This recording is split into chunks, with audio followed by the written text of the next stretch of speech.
Good morning, everyone.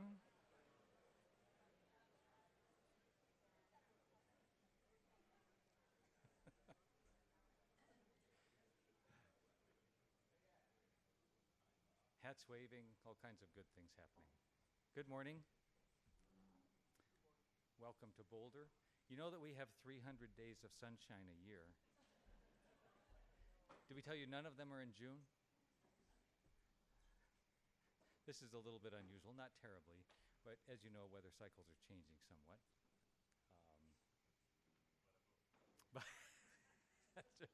Is this the wrong group to say that to? Good. So we're going to move right along because we have a couple of short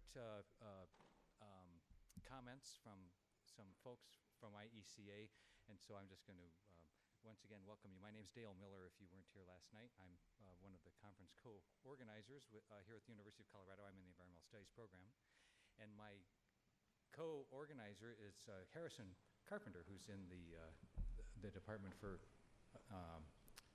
Ecology and Evolutionary Biology.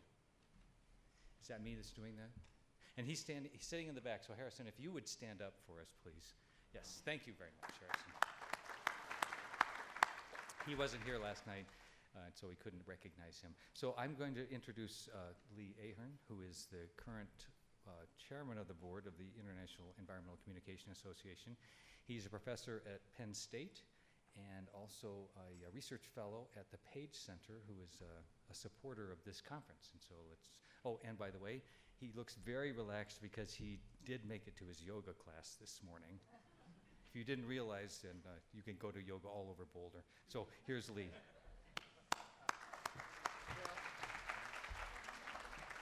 As a matter of fact, there's a yoga festival going on right now. If you're not aware, it's right up the street at the high school. So if you see hundreds of yogis walking around, that's why.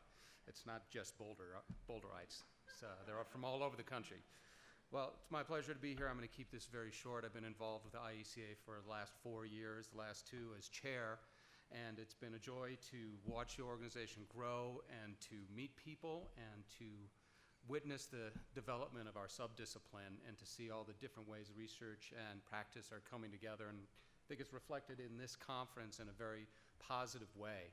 It's been one of my goals to try and build those bridges for the past couple of years, to reach out to what we call practitioners and NGOs about how they talk about science and the environment.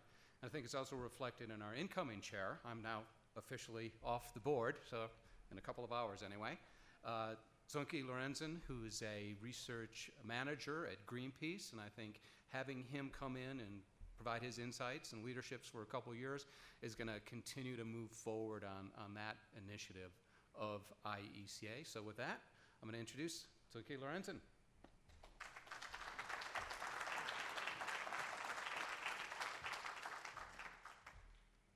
Thanks, Lee. I want to say my thanks to Lee, especially for actually being big support in his role as chair. And as he said, I'll be taking over for the next 2 years.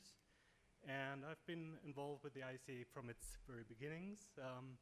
And I'm really keen on pushing the direction of crossing the divide and getting far more practitioners into our association as we have until now. So without much further ado, I would like to introduce Mark Meisner, our Executive Director, and he's going to give you a bit of details of what we've been up to in the last year. Thanks.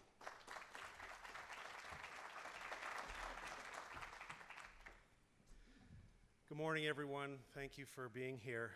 As Zonke said, I'm Mark Meisner. I'm the person who sends you all those emails, the executive director of the association, so I'm actually a paid employee of the IECA, the only paid employee.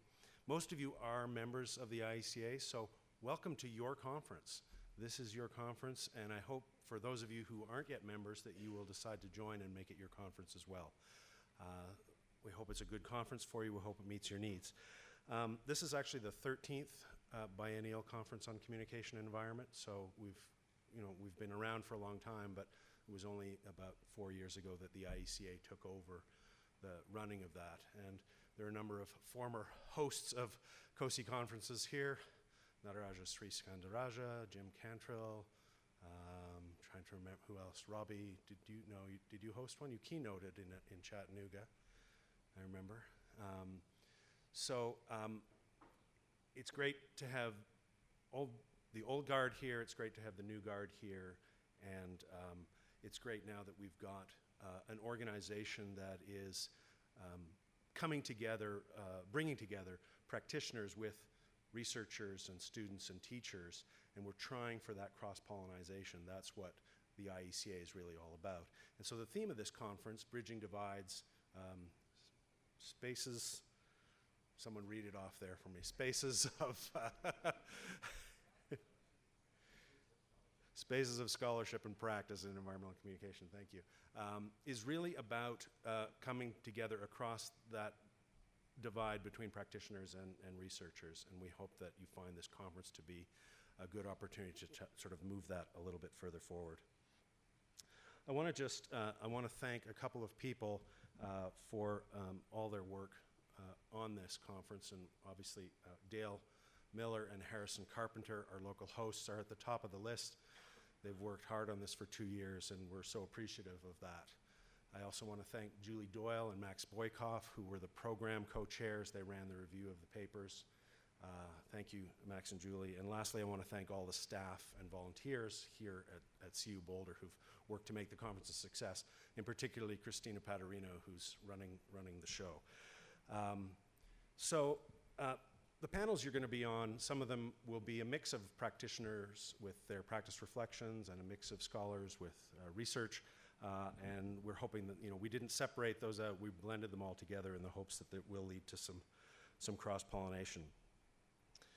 I want to lastly invite you, members of IECA, to join myself and the board of directors tomorrow during lunch. Unfortunately, the schedule is so tight, so this is a kind of a during lunch thing. We're going to have an open meeting of the board with members for you to ask us questions. We're not doing any board business. We just want to be there for you to come in and ask questions and give us your comments and so forth. So that's between 1 and 2 tomorrow during lunch. So grab your lunch, join us in room 245. It's in the program, so you'll see that. And finally, feel free to introduce yourself to me. I know your names, but I don't know all your faces, so I welcome the chance to meet you in person. And I thank you for those of you who are members of IECA. I really appreciate your support for the organization. So, thanks.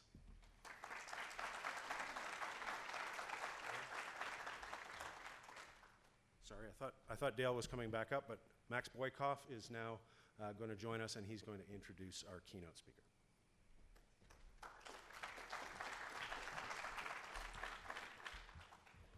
Thank you, and I'll echo that. Thank you all for coming. It's a real pleasure to see this many people here for this meeting. I have the honor of introducing Susanne Moser.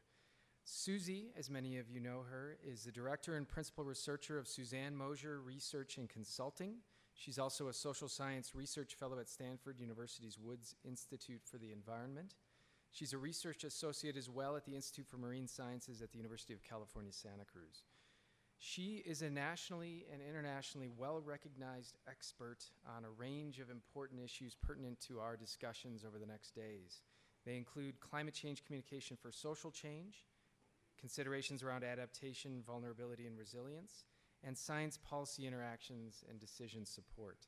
She's published extensively in these areas, and you all may know her through her work so far. So it's a real pleasure that we're going to get to hear from her today. She's worked with researchers, governmental and non-governmental organizations across the globe in coastal areas, urban and rural communities, with forest-reliant communities, and on human health issues. She's originally trained as a geographer at Clark University, but since then she's shown herself to be a true interdisciplinarian and somebody who we can all look to as we try and navigate through these challenging spaces in environmental communication. She's worked right here in Boulder at the National Center for Atmospheric Research in the past. She's worked at the Heinz Center in Washington, D.C., as well as with the Union of Concerned Scientists. She's been a research fellow at Harvard's Kennedy School of Government. Gives you a little bit of context, and from here, I will just ask you all to help me to welcome Dr. Susanne Moser. Thank you.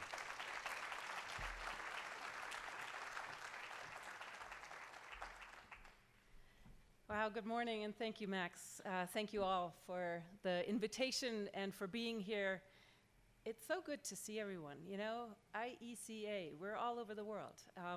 Enjoyed yesterday just sitting next to people from Asia and Africa. I mean, what an amazing thing. So really welcome this opportunity and welcome you all to Boulder, to the rainy Boulder that we have. And I want to just appreciate that we have this bridge building theme here. I really love that. I feel like a bridge builder and walker myself in my life. As you just heard, I've been in all kinds of strange places, from the most scholarly to the very applied. And what I want to share with you this morning actually comes out of that intersection of going back and forth between the world of practice and scholarship. And one of the big themes that keeps coming up in my work increasingly, you've heard I mostly work on climate change, and you know, of course here we have a much broader set of issues, but whether you're interested in, I don't know, from fracking to food security to, you know, species extinctions to the garbage patch in the Pacific Ocean, you all will have probably encountered the challenge of how to stay hopeful. And all our audiences have that particular challenge. So I want to think with you together about this topic of hope and how that in and of itself is a kind of a bridge, but not an easy one, not one that gives you a lot of things to hold on to. So I want to do that and just see if, you know, this is work that is just sort of emerging in terms of having written about it. Not yet. I am right now writing with Carol Berzonsky, who's a graduate student in psychology, about this as we speak. But really, as I said, it's come out of the many, many conversations I've had with people who I train or people who I work with in the world of you know, practice, policy, management, who are just struggling with how to keep their hope up in this particular point in time. So raises the question, you know, what are we talking about? Why do we even need hope? And particularly maybe at this time. Is there something, you know, if we have enough hope, then maybe even if it's a difficult time, maybe we're fine. But so is there actually a problem with hope, in particular in this country? And I invite you to think about that wherever you come from. And how do we think about hope? What is that? And I want to spend most of my time really about how do we foster it within ourselves and within other people with whom we might communicate in one way or another. And then just simply close with which I really want to leave more as a question than anything, is what is it that we hope for? So this is, you know, roughly some questions one might ask about this topic, but it's also the outline for my talk. So let me just begin here with the question of why bother? Why do we need hope? You might think, duh. Well, this is where we are right now, isn't it? This is the kind of things that we see at all times, whether we look outside the window. You know, ever since I've come to Boulder, I've heard nothing but how extreme the rainfall has been. I come from California, where we wish we had some.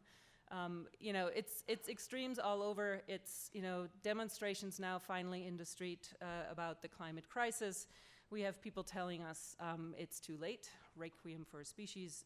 If you haven't read it, I highly recommend it. And other folks, you know, telling us it's the end of things, right? It's a sort of apocalyptic moment. That is both in the cultural sense, but also in nature and in our environment, what we encounter on a daily basis. And in fact, if you think about it, these are images of things really happening already. You might say, well, it's not just a matter of, you know, just talking about it or whatever, it's here.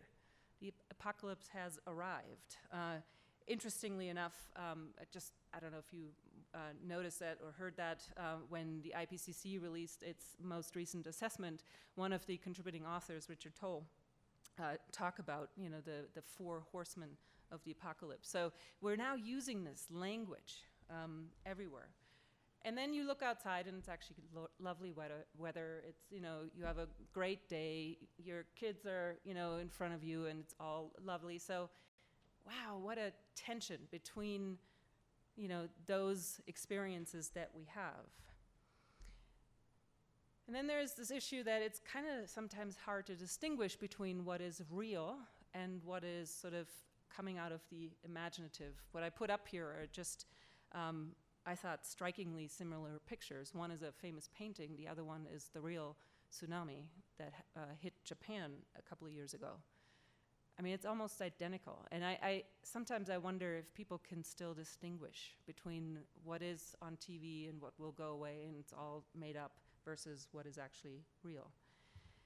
But those who know the most about the sciences are actually quite honest about how difficult they find it. I don't know if you've noticed in recent, just the last couple of years, there have been initiatives where scientists in particular speak about their emotional responses to whatever topics they study. I find that a really interesting phenomenon. We did not get that, you know, that scientists would speak about their emotions. I mean, it's like taboo. We don't talk about that, right? It is, we just study things and we don't have any emotion about it. And then the rest of it is very private. Well, now apparently those who know most about it are coming forward and say, you know, this does touch me.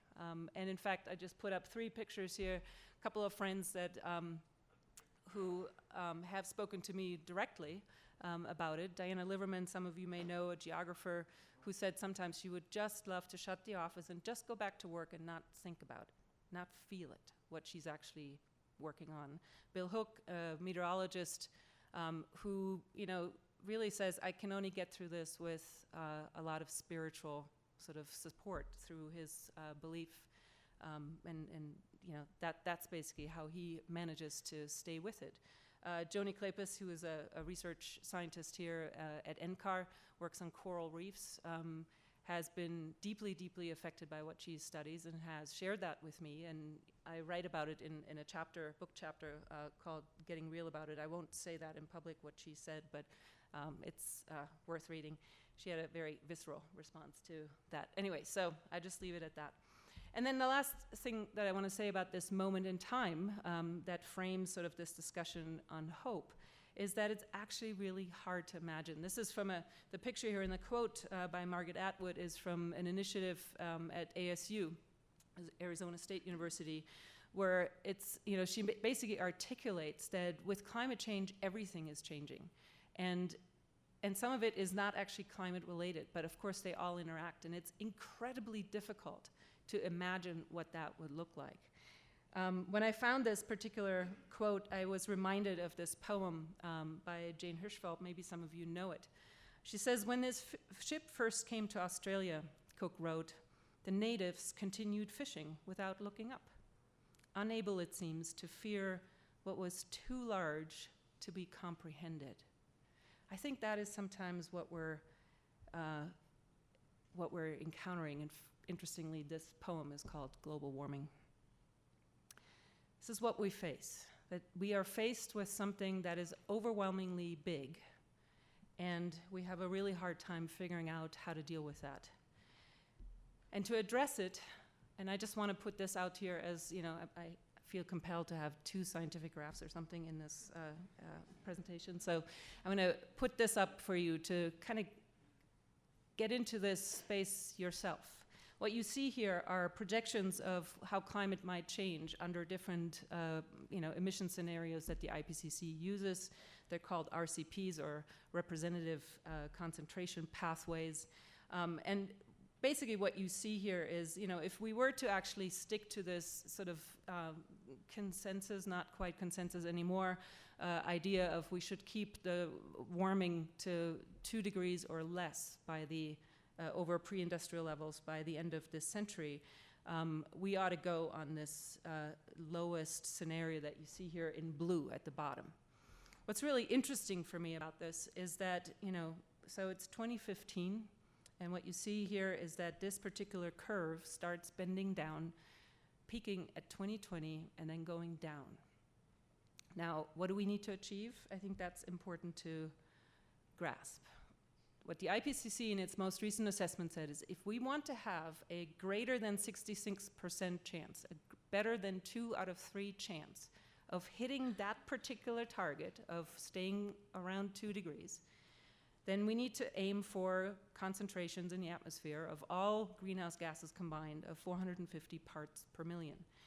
Now, to get there, it would mean that by the middle of the century, we have reduced our global emissions by 40 to 70%, and by the end of the century, we're near zero or below. What that means is to basically suck it out of the atmosphere. 40 to 70 in the next 30 years, and then to nothing by the end of the century. That challenge is really, really huge. And I want to put this to you in another term, and that is this one. What do we actually know right now about what countries are willing to do? What this here shows, again, these green and yellow scenarios at the bottom, that represents those staying below 2 degrees. That is the pathway that we hopefully ought to go on. What we currently are on with the kinds of things that are already on the books, not like, doing nothing. We obviously are already doing something, but what we're on right now is that blue one that you see there in the upper middle or whatever. And if you look at what are the pledges that are now coming in, slowly trickling in for the Paris conference in December, that is the red line. And if we were to all ignore that and, develop all the tar sands, use all the dirty coal, all the dirty fuels, then we would end up with the gray scenario. So that's basically what, what the scenarios are. So we're on the blue one. That gets us to about 3.6 to 4.2 degrees centigrade. And I just want to sort of tell you about a British climatologist by the name of Kevin Anderson, who said around 4 degrees is when we are at a situation when a coherent, functional civilization is no longer thinkable. It just doesn't work anymore. We don't have the food, we don't have the transportation, we don't have the energy to get us to be a coherent society, civilization. But that's the one we're on right now. And where we need to go is the green or the yellow one. So that's the challenge. Some of you probably have heard this particular TED Talk. If you haven't, I highly recommend it, by David Roberts, who used to be until recently a grist blogger, who gave a great talk to make this very clear and convincing, if you will. And near the end of his talk, he said, this is where we're at right now. We're stuck between the impossible and the unthinkable. We can't find our way, seemingly, to the yellow-green scenarios. We're stuck on the one that is bound to destroy us. And so he didn't actually end his talk there. I just want to make clear that you know. It ended on this note. And so for the rest of your life, your job is to make the impossible possible. That's the challenge that he put before us. And that is, that's, if you will, the essence of how to find hope. How do you find hope in that moment when you're stuck between the impossible and the unthinkable, and that's what you need to do? How do you keep going when things will, even if we do everything we possibly can, it won't be a pretty world. So how do you keep going? Well, and then you just add, more species extinctions or whatever the next bad news is that you find. So this is the barrage that people find themselves in. So why do we need hope? I think it's basically to keep going in the face of this. Most of us think of it just in that term, in the sense of we just need to cope, we need to keep going, we need to do our best. I think hope asks us actually to do that impossible, make the impossible possible. And in some ways, I think that is living a life of integrity, something that is we all need to rise to a higher level than any of us have risen to date. Whoops, sorry, let me go back. And I think ultimately, in the face of this kind of danger that we're facing, it is a call, a desire to affirm hope and to affirm life in the face of death or despite death. So, do we have that kind of hope? Let's see. I'm going to actually draw on something that Ed may be talking about. So Ed Maybach is here. He has been working with Tony Lazarowitz, as many of you know, on the Six Americas audience segmentation studies, tracking how Americans feel and think about global warming for a long time. I'm going to use about 3 slides from their work just to give you a sense of where the American public is, and then broaden that out to beyond that.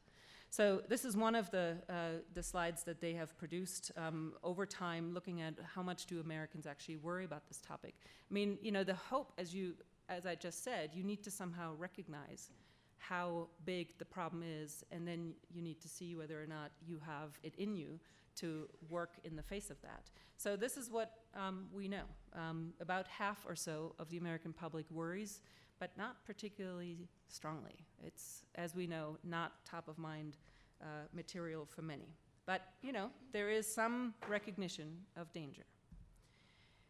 Interestingly, most of that hope actually, or most of that worry happens on the left-hand side of the segments. What that means is the most alarmed, the most concerned about this also obviously have the greatest worry. So this isn't particularly surprising, but you get an idea that this is not evenly spread across the population, this worry.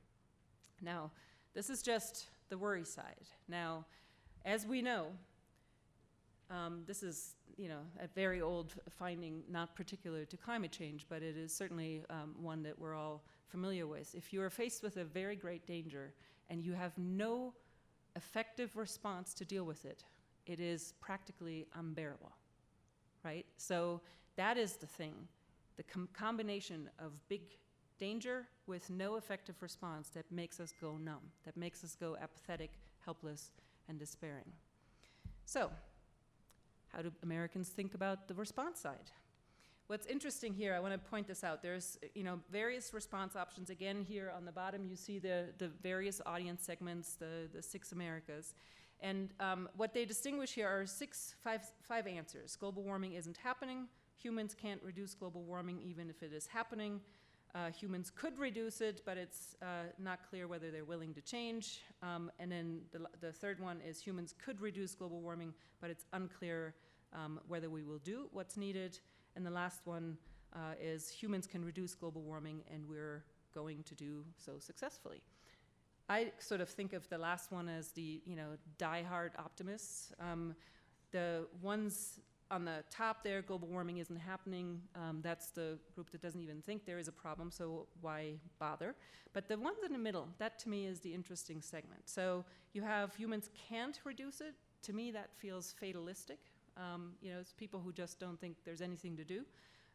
We could do it, but not sure humans are willing, sort of, you know, almost cynical. The third one is more of a skeptical one. You know, I think we could, if we really put our hands and minds to it, but whether or not we will, we have to yet see. So that segment, if you think about it, look for that segment in each of the 6 Americas. And what you find is that 90%, 92%, 89%, 92% of the most concerned are also most in that bracket of either fatalistic, cynical, or skeptical, whether we will. That's huge. That's a huge combination between, you know, in particular, the greatest numbers on the side of where you have the greatest worry. So the greatest worry and the greatest skepticism coincide in this. There is one other graphic from those studies I want to show, and that is where Tony and Ed actually asked the question, you know, how do you feel about it? And interestingly enough, there are people who say, yes, we are helpless, sad, afraid, depressed about it. Not huge numbers in this one. There's also, as you can see here, one line that speaks directly, are you hopeful? So there's almost a toss-up between the people who, you know, actually have the experience of being hopeful, maybe 2 out of 10, 2 out of 5, sorry, and those who feel helpless, or, you know, maybe a smaller amount who are depressed about it. But it's an interesting finding, and I think it'd be worth the conversation. What's the difference between, you know, these numbers that I just showed you before and those when people are explicitly asked about their emotions?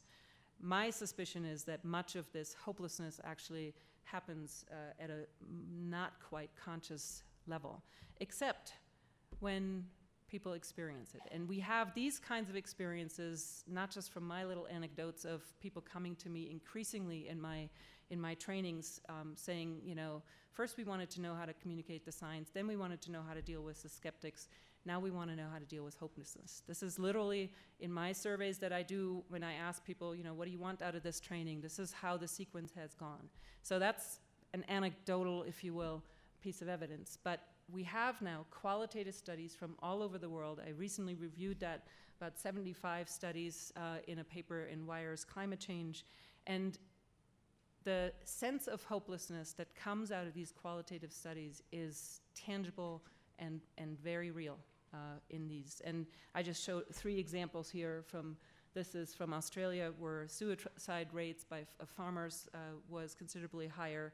I show you a picture of Louisiana that is sinking into the ocean, where lots of people are losing their ancestral homes, and this is of course true in the Arctic. And there are studies from all over the world. It is actually more a matter of where there are researchers studying this than about, you know, where exactly it is. It is literally in these 75 studies I reviewed, that's all over.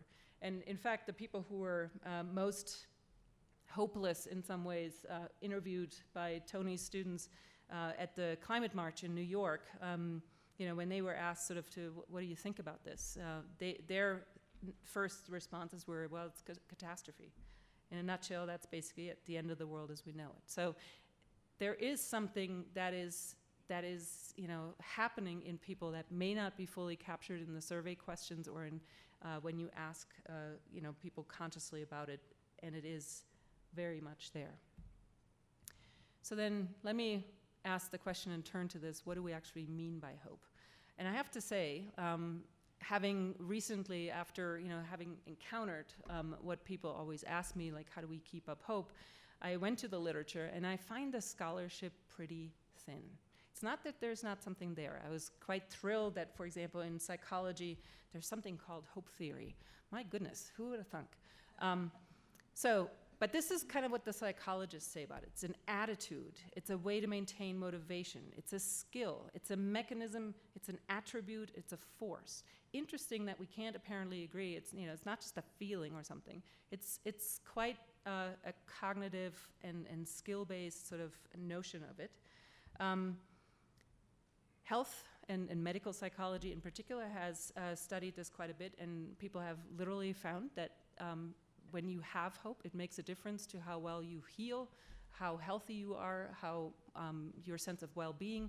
So very strongly a subjective factor in helping maintain your well-being.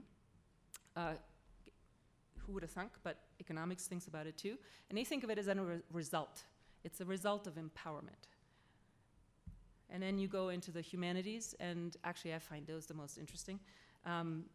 The philosophers think of it as a meta-narrative, as a story that promises a better future. People who are in religious studies think of it as either prerequisite or a byproduct of spiritual attainment. And in Greek mythology, I think that's the most interesting one. It's an extension of suffering. Really interesting to think about that one. Anyway, so I find this a helpful start, and you will see this again later. I find it a little weak. So more recently, I've come across something that I think gets closer to what I think is sort of what we need to think about. And this gentleman, Per Espen Stoknes, I think a Swedish gentleman, he came up with 4 varieties of hope. And the first one that he sort of described is what he's called passive optimism, or Pollyanna hope. Basically, people who think, it's gonna be fine, don't worry about it, that kind of flavor, okay? Then there are the people who are more actively optimistic, and he called this the heroic hope. People who say, you know, it's gonna be okay, but we're gonna work hard, and we're gonna put all our weight behind it. So people who at least think they need to do something about this to get there. And then he goes into an interesting variation on the theme. You know, much of what I showed you earlier in the scientific literature was sort of outcome-oriented, And what he describes here now is people who are actually quite skeptical about good outcome. But in this case here, passive skepticism, as he calls it, or stoic hope, people who might think, you know, it's going to get bad, but we're going to make it through. Do you all know these people? I think he's pretty much onto something. Of course, the last one is, this is not hard to imagine, so there's also active skepticism, what he called grounded hope. And that is people who say, you know, there is absolutely no guarantee of outcome, and I'm going to do my darnest to make this as good an outcome as we can make it. So people who are fully facing the realities that we're in and still work every day, and that gets them out of the bed.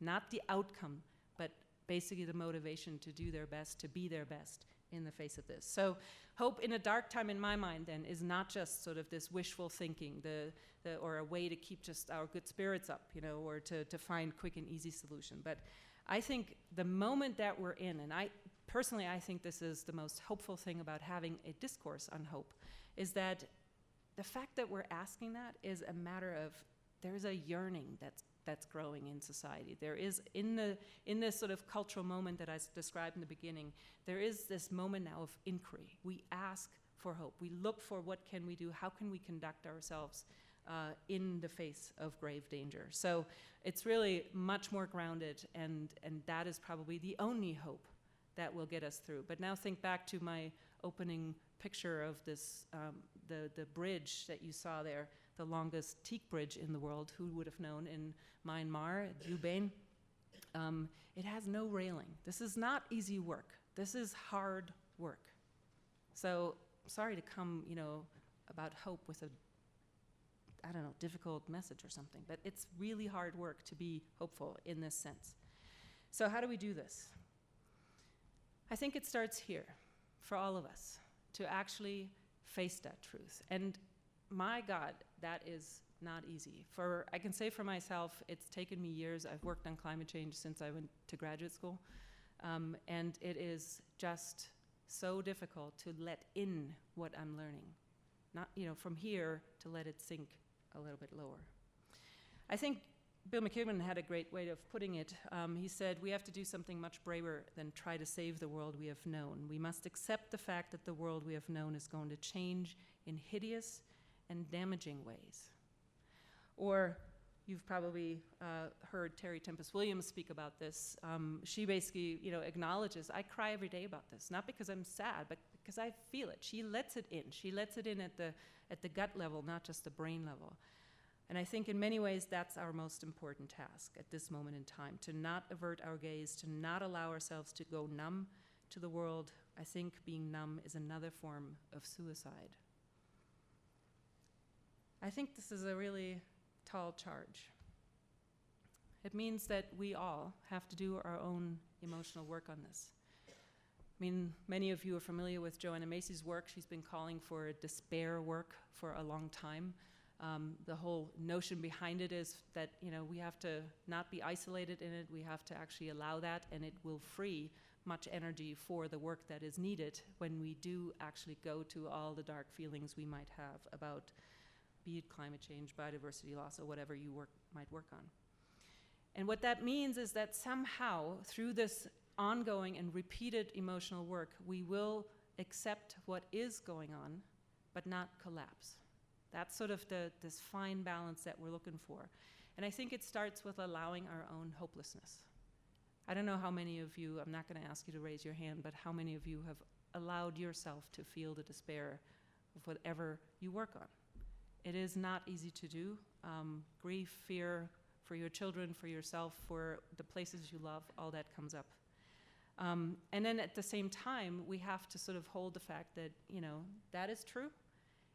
And it's a gorgeous day. I live in Santa Cruz. I look out over Monterey Bay. It's just mind-blowing, beautiful. How do you do these things at the same time? I think being able to hold that paradox between it's not all bad, it's not all good, it's not, over.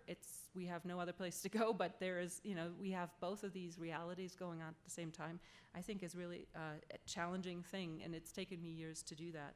So I think it is out of that going back and forth between these paradoxes. In depth psychology, people actually say that if you can hold two completely irreconcilable opposites, something new emerges out of that.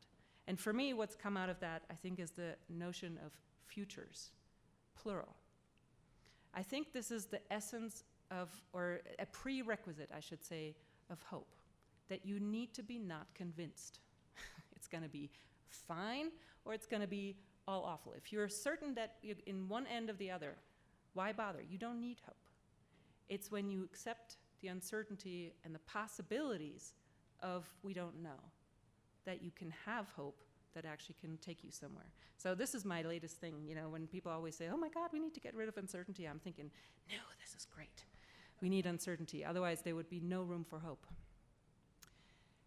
So I want to actually invite you for a moment, not just have me talk at you, but for a moment then to think about, in the face of those possibilities, in the face of great danger and uncertainties, I want you to think just for a moment for yourself who you want to be in that context.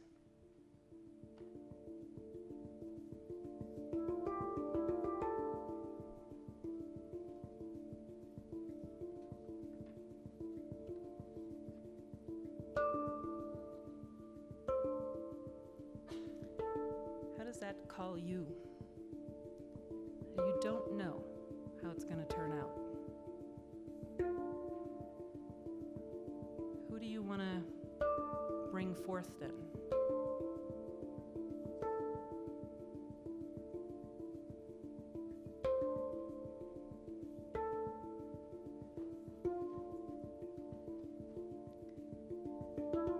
What is your highest self? What is your vision for yourself? Who is called to answer this call?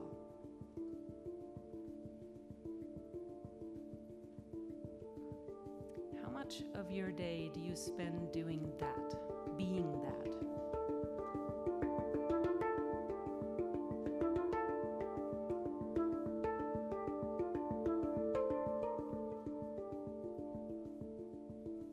Can you do it alone? Do you need support?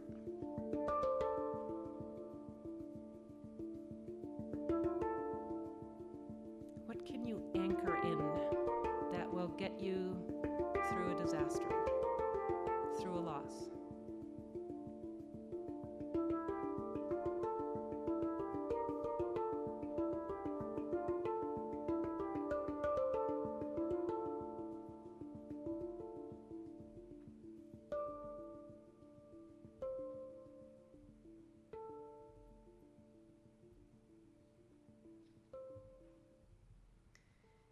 I want to challenge you to go into your next talk, into your next work, into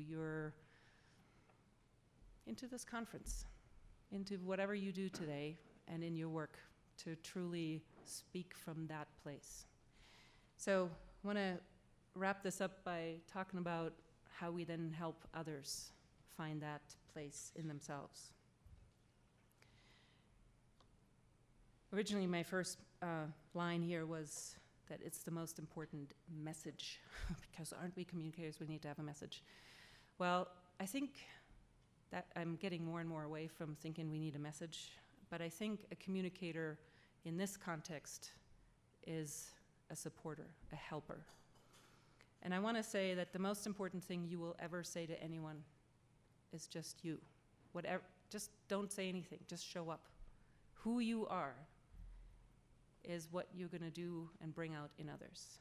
If you're real, if you're grounded, if you're solid in your emotional work with this, if you have sort of grown the strength, the maturity to hold those paradoxical truths, and if you're inspired from that deep place that we just sort of touched on just for a moment, then I think you can be all those things for other people, and you can bring that out to others, in others.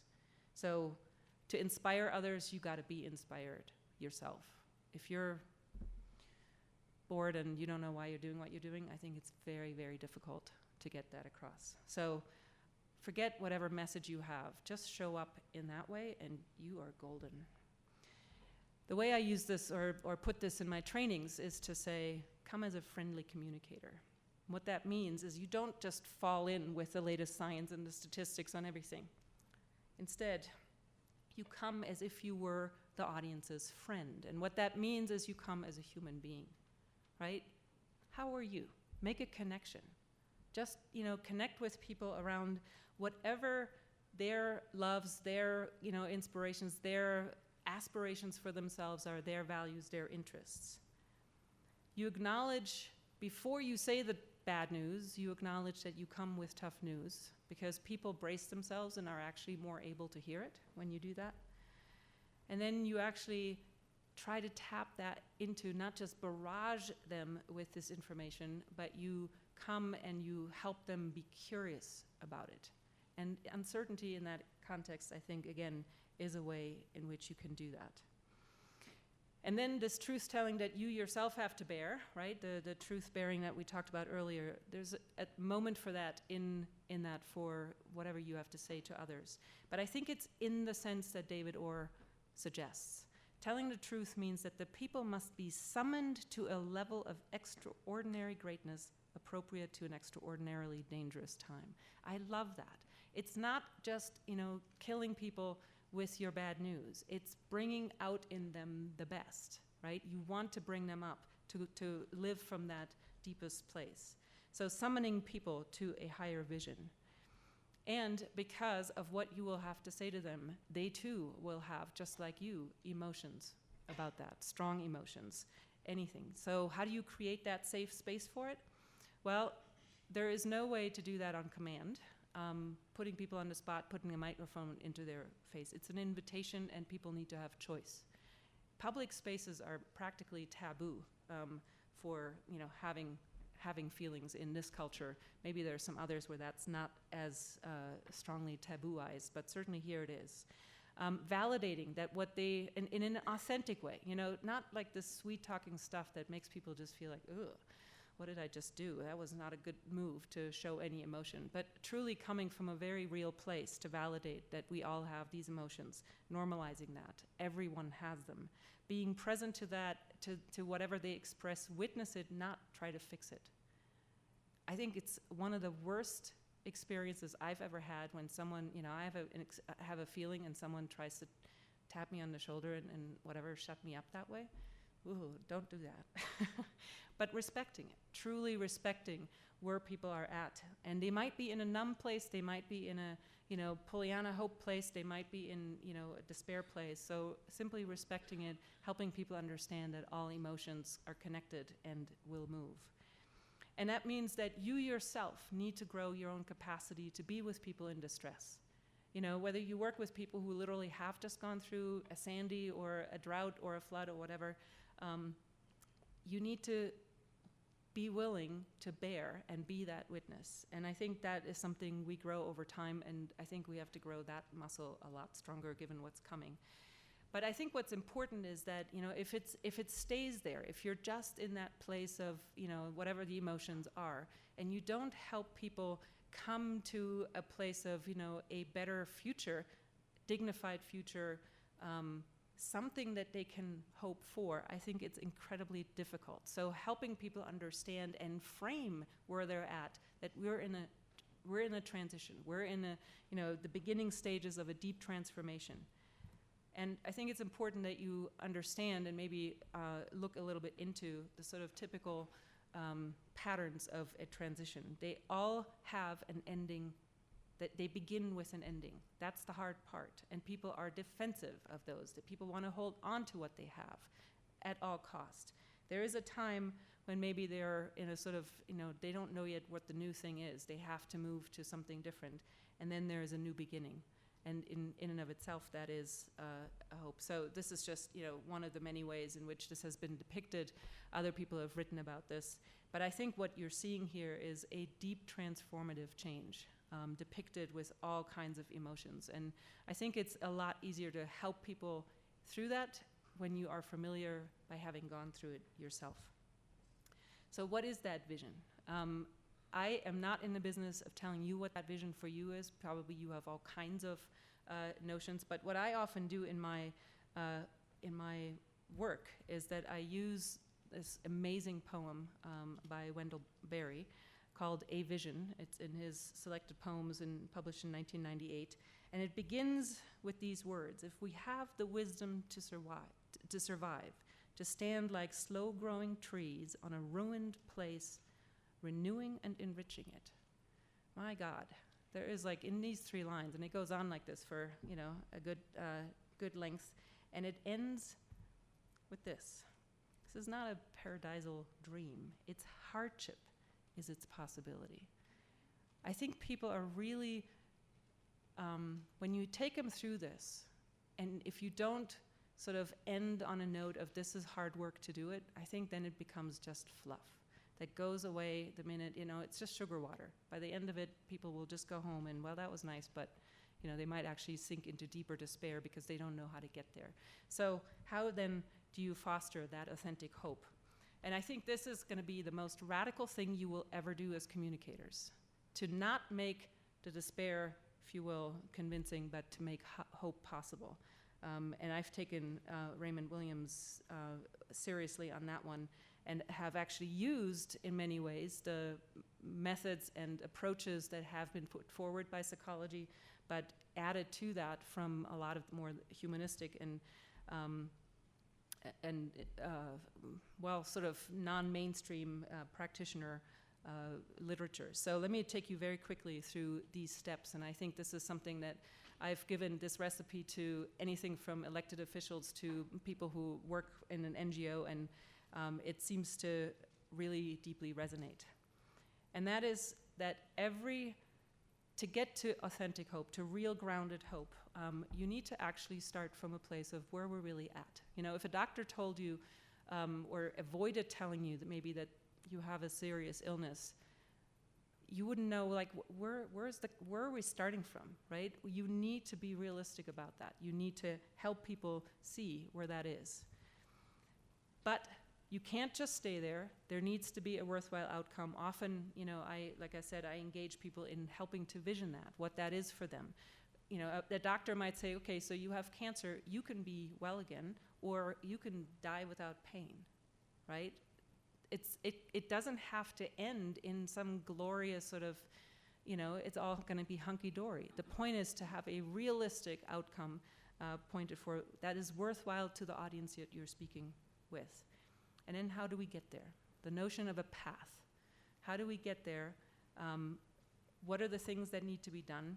What do we do when there are setbacks? Because they inevitably will happen. There will be many, many climate disasters. Many species will get lost before anything gets better. What do we do in those instances? You know, if a patient doesn't know what you do when the chemo doesn't work, what's the next step? It's really they will just, you know, then give up at that moment when something goes wrong. What can I do? What is a meaningful contribution on that path to getting along that? And I think this is where I deviate from sort of mainstream cognitive psychology, is where you add something that taps into that deepest calling, whatever, you know, the thing we just touched on very lightly in previously.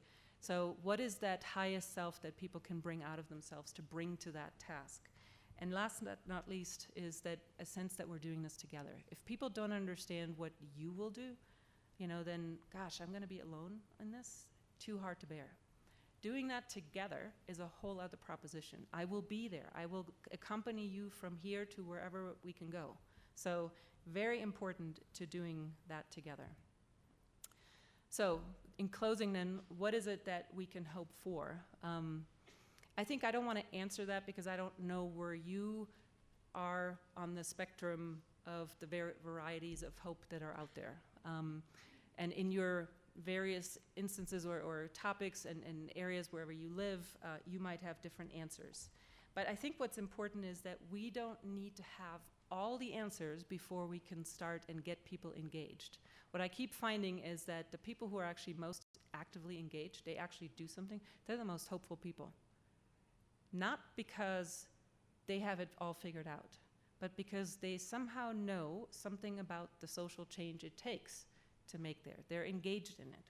And so what I love here, and I want to end on this note, Rudolf Barrow is a German activist and thinker, and he once said, you know, when an old culture is dying, the new culture is born from a few people who are not afraid to be insecure. So get on that, you know, on that bridge, however wobbly it is, even if you don't see all the way where it's going at the end. The place to start is just getting on it, being willing to be insecure. And as Marge Piercy in her amazing poem, The Low Road, says at the end, it starts when you say we and know who you mean, people in the room, your neighbors, your colleagues, your friends, your family. You know who you mean, and each day you mean one more. So starting with insecurity, starting or from the place of we and be willing to go there, I think that is that bridge without railing that I'm talking about. Thank you.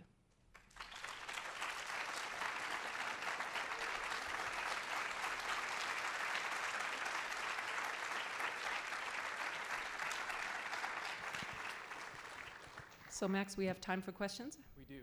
Okay, great. So I think there are microphones if you have questions, comments. As I said, this is work in progress, so if you have a different idea, share it with me. I'd love to hear it. Yes. There's, okay, microphone's coming.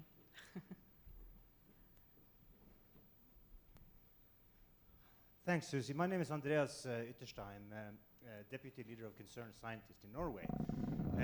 Tremendously inspired by your talks. I'll just contribute with a friendly story about something that I'm involved with at the moment. Just before I came here, I finished editing the book called The Bridge to the Future in Norway, which is a book written by 17 different people. It's mostly Norwegians, but it's the leader of the International Trade Union Confederation, Sharon Barrows. If you want to look at the English version, you can just Google "Civil Society will build a safe bridge to the future." Great. And it's up on Equal Times, which is a net site. But anyway, it's just very interesting, everything that you were talking about, because it relates to the project as a whole. I wrote a book 2 years ago called 100,000 Climate Jobs in Norway Now, asking for phasing down on Norwegian oil while gearing up other types of work. James Hansen wrote one of the forewords in that. And this book is being launched by Norwegian bishops, by half of the Norwegian trade union confederations. And I could sort of echo almost everything you say, but I want to emphasize just the last thing, doing it together. Yeah. Because I think as academics, it is so easy I mean, we'll be 1,000 academics, hundreds of thousands of academics will say, "I told you so," when disaster strikes. You know, I had the solution on paper all along. You know, I mean, that's something that we can all say in each of our different disciplines. But to build the kind of strategy and understanding that you at the same time recognize that we're in the middle of it, and at the same time sort of build up a same kind of message is really, really important. So that's why I enjoy being in this conference, and I really liked your talk, because I think that sort of emphasizes the long work of getting the social force, the social transformative force behind the solutions that we need in face of despair. You know? So I think thanks. people are hungry for it. You know, in my own experience, I notice it again and again. The minute you start to actually have a real conversation, people are far more interested in actually engaging. They're hungry for it. I'm just involved in a research project right now in Marin County in California, where we use visualization of sea level rise in situ, in the places where that will happen, to give people a sort of vision of the future and to see whether that engages it. And the number one thing we got from people just being, coming to this place is they were, the wow effect of, seeing those. But the most important part is, we're so glad you're doing this. We're so glad there's finally a conversation. So, and wanting to come together to work on and think about what is that hard solution that we need to work on together. I think people are so sick of just hearing the problem and so sick of just hearing the polarized debate. They want to have a real conversation. And so, when I say give people or start with a hard truth, a real assessment of where we're at, I find it mostly people actually know that at some level. They might not be, sophisticated and have a PhD behind their name and know all the details of all the science. Is it necessary? I don't know. I don't think so. But they get it on some very, very deep level. And they just are like, okay, let's start. Let's do it. Lots of questions around. So, okay, yes. Well, thank you very much for the wonderful talk. My name is Natalia from the University of Amsterdam. And something that we have been starting to work on is the idea of mourning nature. Or like that process, letting go and being sad and doing the emotional work. And I was curious to see, perhaps to know where that particular emotion fits in your narrative, the idea of mourning. Is it a way to hope? Or which emotion? Mourning?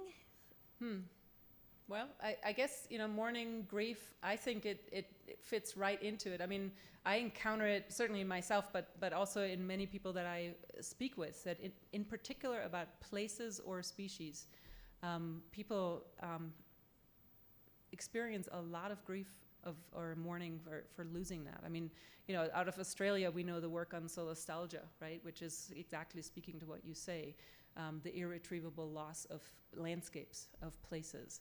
I think this whole, I know in the conference we will have sessions on sense of place and the importance of that. I think we've maybe neglected that for too long as a way to bring into our communication practice people's connection to place. And I want to just say it's not just in nature. I mean, people who live in Denver or in New York City have a very strong sense of place. So I think it's important that we don't de-urbanize that concept. But I think it's an important element in it. And I've certainly, in the workshops and trainings I've had, people in tears when they speak about the things that they truly love. And they're so closely connected, and I think that love for the place and for the species, or maybe for, their children, whatever it is, I think that is that deep, deep motivating force that gets them actually to then, after they have their grief and space for it, gets them to go back up and do it. I mean, if you had a child that was very, very ill, you wouldn't just walk away, right? It's a motivating, you would do everything to stay engaged and do whatever you could to help this child. So I think there is that kind of love is there, and I think we can bring that in be effect, in true engagement, and to get people motivated for the long term. God, I see so many. So if you have a microphone, just start speaking. So. Susie, it was an extraordinary talk. Thank you so much. You brought in a lot of examples of the arts, I would say, in terms of your images and your text and your poetry and the music also. It was just fabulous. And can you talk a little bit about the potential or possibilities that you see of having science communicators use the arts in their talks to help people get to a deeper level, or actually collaborate with artists to co-create exhibits or performances to help people move, to motivate them, to make things more personal and visceral and actionable? Well, so, yesterday evening, the opening, of course, was wonderful in that regard and gave us already a flavor. I think maybe the sort of, in addition to what was said there, I want to maybe just sort of add a wrinkle that I find quite intriguing. So what I'm asking, or, this process that we ourselves go through and that we can take our audiences or the people that we work with through, is, if you will, a maturation process. It's a deep sort of, transformative process in different disciplines, has different ways of framing that. But what I find important here is that when we tap into the deepest ways that we ourselves want to conduct ourselves, it's a question about identity. And I think what the arts and humanities can help us do better than, I think, scientists is to help us question, who are you? What is the identity that, who do you want to bring to this, right? And so if we don't use art just as awareness raising, just as, the wow effect, but to use art to very critically engage the question of who do we want to be, and tap from here to a much deeper level in that. I think that's what arts are just phenomenal at, and where I think they ought to take the lead, as opposed to just be sort of the marginal piece on the side. I think it needs to be integral to that question. So in my, here I've done it not in terms of working with people. I've just sort of, brought all their work to this, and I guess it reflects a little bit my, nightstand and what I read and what keeps me going at night. But I think this is really, it speaks to people, beauty, as opposed to just images of destruction and of decay and, graphics, like my science graphics that I felt so obligated to bring here. I think it tunes people out very quickly, but art doesn't in the same way.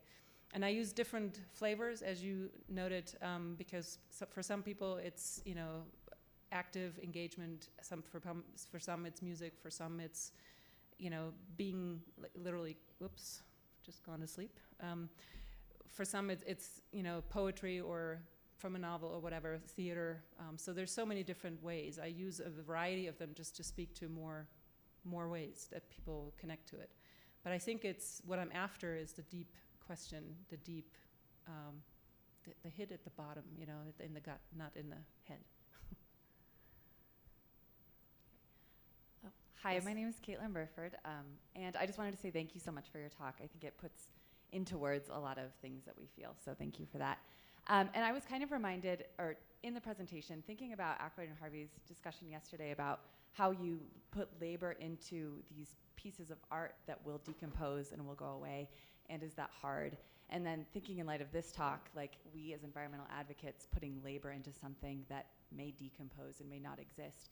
And then I think how you talk about how that sort of despair and uncertainty allows for hope is really empowering and exciting. And so I want to ask you, based on your experience, what have you seen in talking with people about what their visions are and what they hope for the future? What is it that people tend to get those glimmers of hope from or cling onto? Is it planting trees or writing a grant? I can do that. Or I can boycott SeaWorld. I can do that. Like, what is it that people see and say, I can do that? Mm-hmm. Well, I think you're asking about two different levels of things. So let me try to answer both. So I've done some focus group research, and we know that that isn't something you can broadly necessarily generalize. But I've anecdotally, again from my experience, found it reconfirmed again and again. And that is when you ask people, so what do you want? The first thing they all tell you is something better. They all want something better than what we already have. So if you're living on the coast, and you're wondering about how do we adapt to sea level rise, whatever, then the first question, or the first response to that is, well, we want it better than what we do right now. We want cleaner beaches. We want bigger beaches. We want, whatever. It's all better governance. So it gets quite filled in and complicated right now. So that's the first thing. The second thing is, well, if we can't get something better because sea level is rising and whatever, at least we want to keep what we have. Okay, we're all creatures of habit. We all want to keep what we have. It also speaks to our adaptability in some ways. And then when people realize that they can't keep what they have because that sea is rising and we can't protect everything, then they say, at least we want a dignified way out. So that's why I put inspiring, good, and dignified futures in there. That's where that came from. So it's better as the same, or at least a dignified way out. That's the general, it's very, very abstract, but that's the way I summarize basically what people have said. In terms of how do you get people most engaged in that? So the active engagement is really important. And we know from the work that Ed and Tony have done that people are pretty hard pressed to write a letter to their congressperson and to do anything like that. Political engagement is for the most activated, both on the alarmed and the dismissive side. The vast majority in the middle would be willing to do something in their consumer behavior, in their house, whatever, also in their community. And I think that's a way, when you move outside the household, you actually are all of a sudden in your community and it becomes a we, right? Then we can actually engage people with each other, and they get so much out of doing that. Transition Town movement is, a great example of people coming out of their houses and talking with their neighbors and, doing things together. I mean, it's the whole notion behind social marketing to begin with, but I think it taps into something deeper, and that is that desire to not do and face this hard thing by ourselves. So, if it's then, some people will do tree planting, some people will do, urban gardening, some people will do whatever, energy campaigns, whatever it may be, or even showing up to the local council meeting and doing something political in their community. Clean up things, whatever is sort of immediately practical. But it tends to be, in my experience, easier to get people to do something in their communities than to get them to act on things that are far in Washington and Paris and whatever where they are. So, hope that helps. Yes? Hi, thank you very much for your talk. I really appreciated it. I would like to know what your view is of the current trending term called the Anthropocene. And I know there are working groups now that are working on, getting it to be inscribed into the official geological timescale list. And do you think this idea of the Anthropocene as this first geological age that is defined by human presence, do you think this is conducive to more of this kind of reality check and then moving on to hopeful action, or do you think it's more like the last nail in the coffin of hope, which will be just something that will kind of crush any resolve to do anything because it's just too overwhelming, this awareness of our impact? It's such an interesting question that you ask, and such a difficult one to answer. So I don't have any, other than speculation, I don't have any, good data to say how people respond to that. I think, it's largely still an elitist conversation to use that term, and what do you mean? I think the rest of the world is actually in a very interesting, both cultural and evolutionary moment. The moment being that we have to go from, okay, we've grown up in the savannas, whatever, and everything that happened was about 10 feet from me, and I had to jump or run or whatever I had to do, to recognizing that if you multiply that by 7.2 billion, you have actually a global changing impact on the environment, and that is a huge thing to grasp. We actually have the frontal lobe to comprehend that, but most of our sort of comprehension of that is, I think, back here, and it's not quite arrived there yet. So I think that's one of the challenges, and at the same time, we're at this cusp of needing to understand that if we actually did pull together 7.2 billion, we could actually also change that trajectory. So, on the one hand, accepting that and this goes right to the hope formulas that I gave you, right? Accepting that we have that impact is a challenge cognitively, and really a novel thing for us as humans, as a species, to recognize.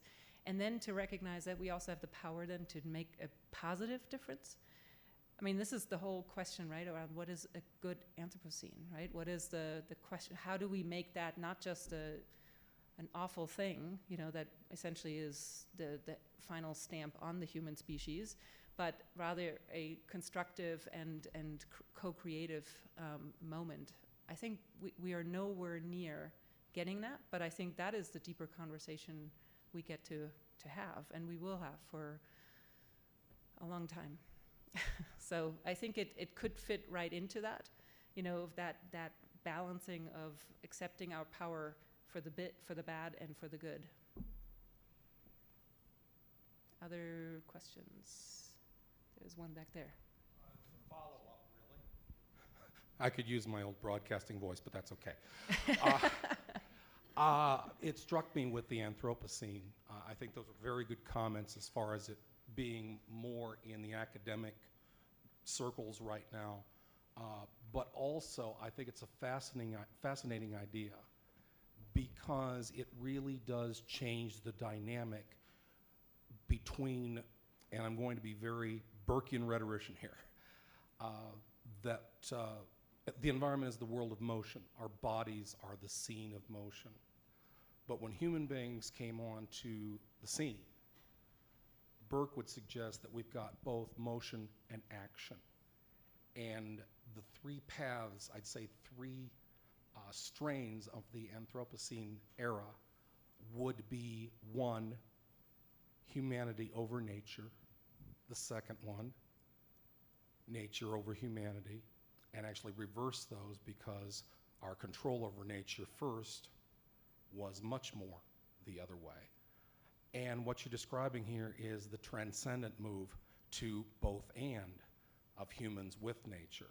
And I think that gives the answer to that question, at least from a speculative rhetorical critic's perspective, of saying we have a choice, and we can either, like other eras, die out for reasons natural or of our own making, or we can find a higher way.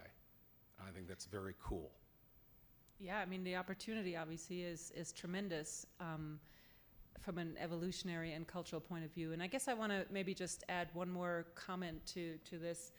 You know, it's not like we are just having the Anthropocene conversation in academia and it doesn't happen anywhere else. We have science fiction, we have imagination, we have, you know, the arts. We have all kinds of things that get us into a mind space of we can create different worlds, right? So I think if we can, as communicators, be really creative and look broadly, you know, look outside your discipline, look outside the academic world, and just look at how society already deals with these and grapples with these. I think that would be really interesting. It's at least a conversation you can tap into, as opposed to coming and, you know, forcing a particular jargon on the conversation. I mean, science fiction is an amazing creating of alternative world, right? So I think we have ways to maybe enter that with a broader public and see, you know, how we can be co-creative in that. I think that would be a fabulous place to go. Yes. Someone.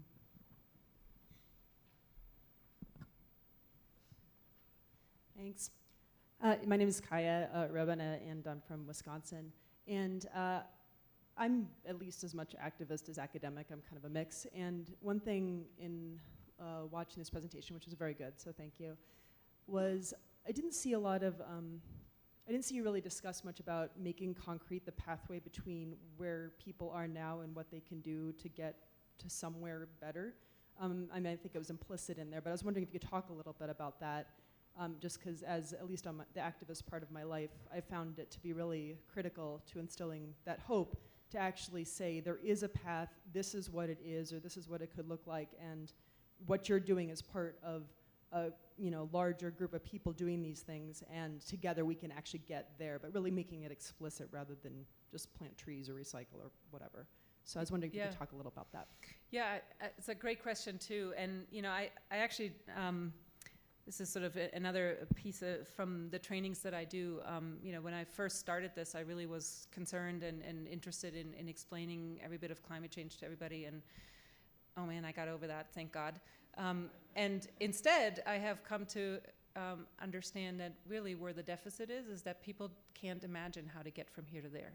They really don't know how social change happens.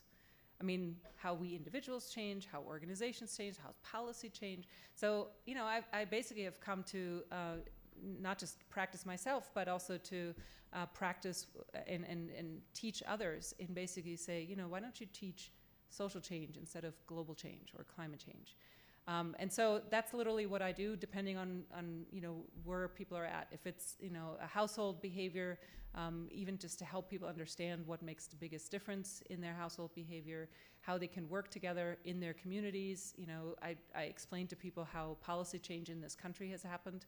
It's never started in Washington. Do not look for a leader there. It's just not. We have no. I mean, that would be new if we actually had Mr. Hope do something really. Sorry, I think he tried his best, but I mean. Let me just I'll come back to your question. But it's such an important, so we all, Mr. Hope, you all know who I'm talking about, right? So he ran on hope. He wrote a book about hope. You know, the posters, whatever, are all hope and Obama behind it, right? Well, what did he tap into? That's what I've been talking about all morning. That's it. He called on us to become better human beings. He didn't say, and I promise you the world. He did say some of that, but he largely, basically, you know, promised himself to be a better president than the ones we had before. And importantly, he pulled us into that vision to call us to a higher way. And I think that is, you know, that's a really important anchor. It needs to become, and I come back to what you're asking about, it needs to become concrete. And I think this is where, you know, working with people who have expertise beyond myself to bring the wisdom of the people in the room into it, say, well, how do you guys change? How have you ever achieved that? You know, bring the engineers, bring the policy people, bring the planners, bring whoever needs to be at the table, you know? I mean, sometimes I work with emergency managers and try to get them to think more about social vulnerability. And, you know, I mean, it's like so far from what their training is. Engineers, right? Emergency responders. And yet it makes perfect sense to them. But then to sort of, okay, what's the policies we can enact for you to actually lower vulnerability in your community? It needs to have different people at the table. So it becomes an amazing conversation of experts already out there. I don't need to have all the answers. I think it's, you know, that's part of the task, to work that out together. But let no one leave without having sort of, we're here, we're wanting there, and literally think through your theory of change, your, you know, your strategic pathway to that. And I also feel we don't need to know every bit of it. You know, it's impossible to know. I have no idea what 2100 will look like. That's where my hope comes from. You know, we create it together. So I want to have people know what we're doing first thing. Next week, you know, the week after, how we bring people back together. They know who they can call. They know, you know, who is in charge of what piece, and that's how you know, develop any strategic plan, right? It has an action plan. It has names on it. It has dates of delivery on it for the first stretch, and then you come back together and work out the next stretch. So it's not. I'm sorry, I'm not very specific, but it depends on, you know, in the many different things that you might do.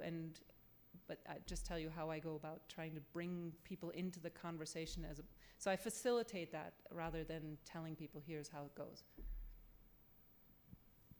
Any more questions, or? We have time for one final question, and then we'll bring Okay. it to a close.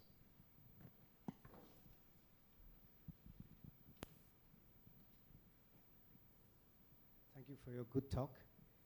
I'm Gopilal Acharya, and I work in Nepal with an institute that looks after the Hindu Kush Himalayan mountains and the people, and you know, basically work for the people to improve their livelihoods and other climate change related issues. Recently, as you all probably know, that you know, despite we were making a lot of good progress in the work we are doing in terms of building resilience in the communities, vulnerable communities, in terms of improving people's livelihoods, in terms of improving rural livelihoods.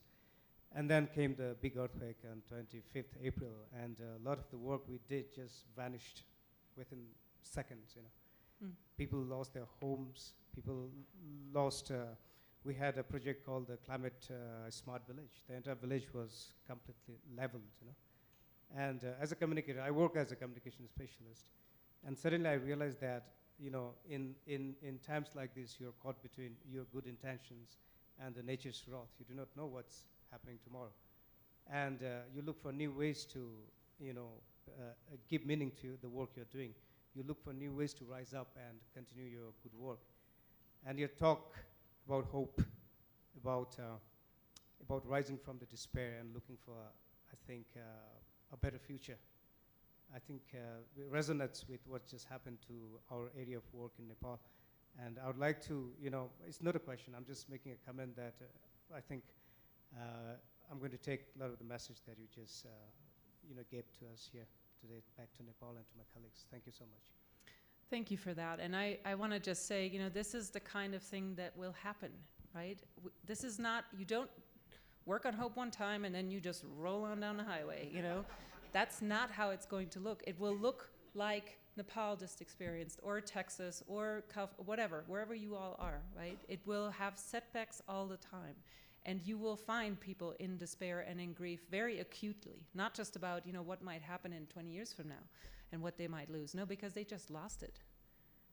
How do you, you know, learning to be with that? I mean, it's like learning to be with people who just lost, you know, a loved one. I mean, it's that kind of level of situation we're talking about. And I think it asks so much more of us than just to understand what's the right language we should use.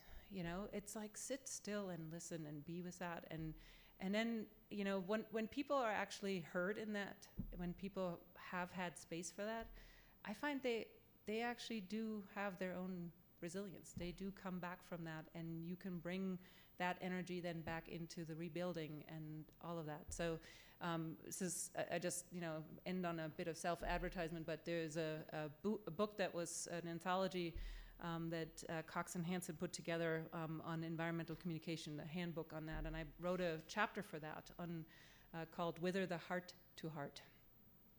And the point of the question is really about how do we bring heart back into communication. I think this is, in this kind of future we're talking about, I don't think we will get there by just talking to people at this level. So I encourage you all to, you know, speak from that place and to come from that place and to do the hard work of hope. Back to you. So 2 things. Our next collective step is to enjoy a reception in UMC 235. The second thing, before we take that step together, help me again to thank Dr. Susanne Moser for her talk. Thank you.